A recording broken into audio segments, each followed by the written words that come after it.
પણ એકાદો શબ્દ કદાચ ઉતરશે તો એનો ગુણ બતાવશે. તો આપણે કેવા શબ્દો અંદર ઉતારવાના? સંતો આગળ આપણે શાસ્ત્રોમાં કહી ગયા, વાણીમાં કહી ગયા, એ સંતોના શબ્દ ઉતારવાના છે હૃદયમાં.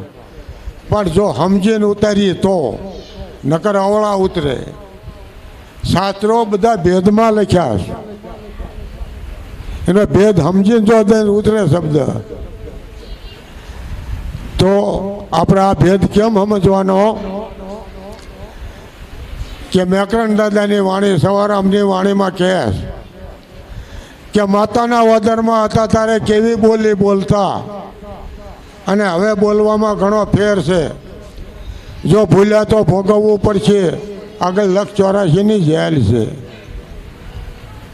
હવે આવું જો સંતો વાણીમાં કહેતા હોય તો આપણે એક વિચાર આવે કે માતાના વદરમાં બાળક બોલી શકવાની કોઈ પરિસ્થિતિ નથી. અને જો બાળક બોલતું હોય તો બાજુમાં બેઠા એ તો સાંભળે કે ન સાંભળે, અને એ નો કદાચ સાંભળે બાજુવાળા, તો બાળકની મા પોતે તો સાંભળે કે ન સાંભળે? તો આ 500 બહેનો બેઠા છે, કોઈ બહેન ઊભા થઈને બોલે કે મેં સાંભળ્યું તું બોલતા? બોલવાની કોઈ પરિસ્થિતિ જ નથી, કારણ કે અંદર પ્રાણ નથી. બાળકને ત્યાં બોલી શકાય એવાનો સવાલ નથી. તો આવું સંતો વાણીમાં કેમ લખે? આ ભેદ છે. જો માનવદરમાં જઈને આપણે બોલવું હોય તો બાળક બનવું પડે ને, તારે જવાય ને. તો હવે આ 80 થઈ ગયા કે બાળક બની શકાય?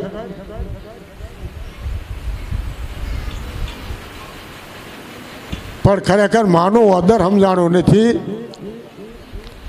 આ ભેદ સમજાતો નથી. મા બાપ આપણા ગુરુ છે, મા બાપ,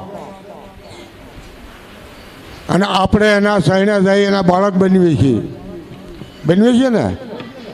તો એ માનો અદર છે જુગતી.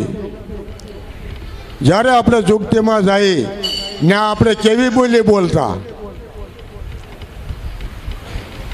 હા કે હું ભગવાન હરખા, હા માતા પિતાની સેવા કરીશ, સંતો ભક્તોની હું સેવા કરીશ, આવું બોલતા. એ માતાના ઓદરમાં કેવી બોલી બોલતા, ને હવે બોલવામાં ઘણો ફેર છે. જો એ ભૂલ્યા તો ભોગવવું જ પડશે, આગળ 184ની જેલ છે. આપણે બાળક થઈને બોલી જોયું ને, અને બોલતા ને તો શું બોલતા યાદ રહ્યું? તો આપણે યાદ રાખવું પડે કે આપણે ગુરુ સાહેબ ગયા હતા શું બોલતા, જુગતીએ શું બોલ્યા હતા.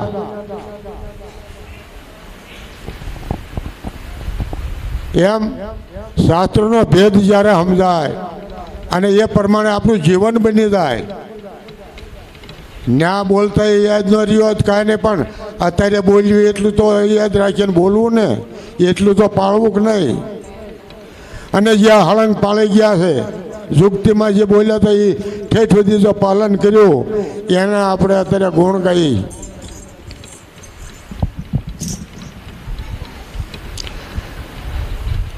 મારે ને તમારે પાલન તો બધાને કરવું છે, પણ થતું નથી. કાંઈક તકલીફ ઊભી થાય. શું તકલીફ ઊભી થાય? આ બધાને આ પાલન કરવું સારું લાગે, પણ તકલીફ શું થાય છે?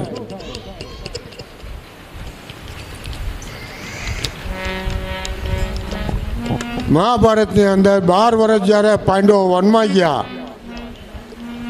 હારી ગયા, અને 12-13 વર્ષ વનમાં જવું પડ્યું. વનમાં જઈને જ્યારે એને ઝૂંપડી કરી, 5 ફેર રહેવા લાગ્યા. ત્યારે અર્જુન એવું બોલ્યા કે મોટા ભાઈ, અમે વન જોવા જઈએ, અમારે તો અહીંયા નવું છે, તો આજ્ઞા આપો તો અમે જોવા જઈએ. કે આ જાઓ, પણ આ 3 દિશાઓમાં જાજો, એક ઉત્તર દિશામાં ન જાશો. સારું. બહાર આવીને અર્જુને વિચાર કર્યો, હું તો ગાડી ઉતારી અર્જુન, અને આ મોટા ભાઈને કાંઈક બીક લાગતી છે ને ના પાડતા છે, કાંઈ પણ ન જઈશું, કાંઈક જનાવર રહેતા છે, તો હવે ઇન પર પહેલાં જવું. અર્જુન જ્યાં ઉત્તર દિશામાં જ પહેલાં જાય, થોડુંક ઘોર વન આવ્યું, કોઈ પણ કાંઈ અવાજ સુનકાર થઈ ગયેલો, કોઈ કાળો આમ જનાવર ન દેખાય એવામાં અવાજ આવ્યો, તું કોણ છો? ધ્યાન રાખજો, આ શું કહે છે? તું કોણ છો? તું ક્યાંથી આવ્યો અને હવે ક્યાં જાસ? આવો અવાજ આવ્યો. પણ આ ડોવલું જોયું પણ કોઈ ભાળ્યું નહીં. તારે અર્જુન કીધું કે જે હોય સામે આવે. તારે એક પક્ષી આવ્યું સામું મોટું, એને પૂછ્યું અર્જુનને કે તું કોણ છો? કેવું ગાંડી તારી અર્જુન, પાંડુ પુત્ર, મારું નામ સાંભળતો તો દુનિયા ધરું છે, તું મને ઓળખતું નથી? કે ના, પણ તું મને પૂછવા વાળો કોણ છો? અર્જુન કહે છે. ત્યારે કે હું ગાંડી તારી અર્જુન, તારી જેવો, તું જેવો છો એવો જ હું છું. કે તો સડાય તારું ધનુષ બાણ સડાવીને યુદ્ધ કર્યું. આ પક્ષીએ તો મોટી મોટી સાસુ મારી લોહી લોહાણ કરી નાખ્યો, અર્જુનને પાડી દીધો. અર્જુન તો ભાગ્યને માન ઘરે આવ્યા, પાટા પેન કરીને નવાર્યા ધોવાર્યા હુવાર્યા. એ ભાઈ ભીમસેને એવું કીધું કે આ બધું કોને આવી રીતે માર્યા છે? કોણ છે એવું? એક પક્ષી છે, અને પક્ષીએ મને માર્યો છે. હે, આ ગદા ખંભે મૂકીને ભીમસેન તા પક્ષી બોલ્યું કે કોણ છો તું? ક્યાંથી આવ્યો? ક્યાં જવાના છો? ત્યારે કે હું ભીમસેન ગદાધારી. પણ તું કોણ છો? કે હું તારી જેવો ભીમ ગદાધારી. તો કે કરી યુદ્ધ. આ બધું યુદ્ધ કરવા હતા. પક્ષીઓ તો ઉડે, આની ગદા કાઢે નહીં, એ તો અધરવ્યું જાય. લોહી લોહાણ કરી નાખ્યા. ભીમસેન બેભાન થઈ ગયા અને ગદા લઈને ભાગ્યા. સહદેવજી આવ્યા કે આ કોને આ બધા તમને માર્યા છે? આ કોણ છે આવો મારવા વાળો? લાય હું જઉં વેર લેવા. સહદેવ ઉપડ્યા, તા અવાજ આવ્યો, એ કોણ છો તું? ક્યાંથી આવ્યો? ક્યાં જાસ? કે હું સહદેવ. આખું મલક ઓળખે મને, તું ઓળખતો નથી. પણ તું કોણ છો? કે હું તારી જેવો સહદેવ. વળી યુદ્ધ કર્યું, એ સહદેવને પાડી દીધા. છેલ્લે દાદા નિકુલ આવ્યા કે હું રણાંગી. તું કોણ? કે હું તારી જેવો રણાંગી. કે તો યુદ્ધ કર. કે યુદ્ધ કર્યું. નિકુલને પણ બેભાન કરીને પાડી દીધા. આ ચારેય ભાઈ ઘરે આવીને હુતા હતા.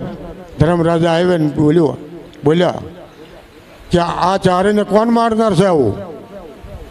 કે એક આમ પક્ષી એવું છે ને તે એને આ યુદ્ધ થાય છે. જો કે હું જવું. ના મોટા ભાઈ જાશો નહીં, કે એ પોગાય એવું નથી કે બહુ જબરો છે. અરે ગમે એવો હોય તો મારે જવું પડે. તમે માર ખાધો ને મારે જોઈ રહેવાનું? ધર્મરાજા ગયા. એટલે જતા પક્ષી બોલ્યું કે કોણ છો? ક્યાંથી આવ્યો ને ક્યાં જાસ? કે તું જે હોય એ સામું આય. પક્ષી સામું આવ્યું. હવે બોલ શું તારે? કે કોણ છો તું?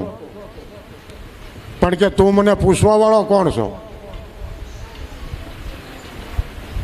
હું કાંઈ નથી. ધર્મરાજા કે પણ તું કોણ છો? કે તો હું કાંઈ નથી.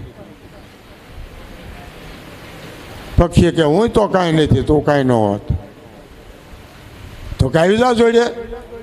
પક્ષી ખંભે બેસી ગયું, આવ્યા ઘરે. ત્યાં તો ઓલા ચારે ઊભા થઈને ભાગવા માંડ્યા કે આ પક્ષી આવ્યું અહીં.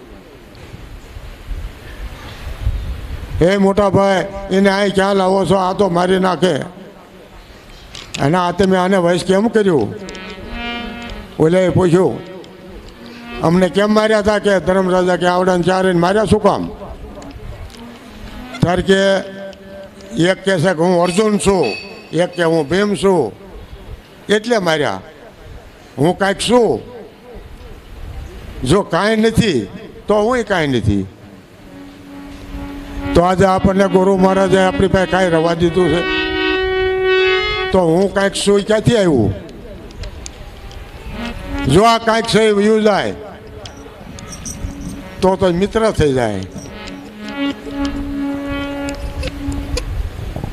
આપણને યાદ નથી રહેતો આપણે ગુરુ મહારાજ કેવા બનાવ્યા, કેવી બોલી બોલતા, કેવા બનાવ્યા, આપણે યાદ નથી રાખતા. અરે અમુક અમુક તો હામાં મળ્યા જ્યાં ગુરુ મહારાજ, બસ આટલું જ યાદ રહ્યું, બીજું કંઈ યાદ ન રહ્યું. એટલે સંતો ભક્તોને મારી નમ્ર વિનંતી છે કે ખાસ ગુરુના મંત્રોને ખાસ યાદ રાખવા. ન હોય તો ગુરુ પાસે પૂછી લેવું, ભૂલ્યા હોય તો. પણ જે એને મંત્ર આપ્યો છે એનું પાલન કરવું યથાર્થ સમજીને.